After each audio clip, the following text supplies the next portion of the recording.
ಮಲೆನಾಡಿನ ಈ ಮಂಜು ಮುಸುಕಿದ ದಟ್ಟ ಕಾಡಿನ ಮೌನ, ಈ ಹಸಿರಿನ ನಡುವೆ ಒಂದು ಮರ್ತೋಗ್ತಿರುವ ನಿಧಿಯನ್ನು ಹುಡುಕ ಹೊರಟಿದ್ದೀನಿ.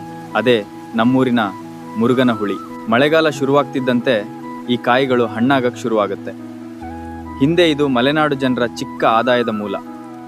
ಇದು ಮಳೆಗಾಲದ ಬದುಕಿನ ಒಂದು ಭಾಗ. ಆದರೆ ಈ ಕೆಲಸದ ಹಿಂದಿರೋ ಕಷ್ಟ ಯಾರಿಗೂ ಗೊತ್ತಿಲ್ಲ.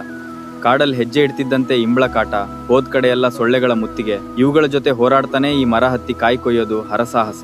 ಈ ಕಷ್ಟದ ನಡುವೆಯೇ ನಾವು ಈ ಹಣ್ಣುಗಳನ್ನು ಸಂಗ್ರಹಿಸ್ತೀವಿ. ಅಲ್ಲಿ ನೋಡಿ ನಮ್ಮ ಮಲೆನಾಡಿನ ಅಳಿಲು. ಈ ಕಾಡಿನ ಸಿರಿವಂತಿಕೆ ಇರೋದೇ ಇಂಥ ಜೀವ ಸಂಕುಲದಲ್ಲಿ.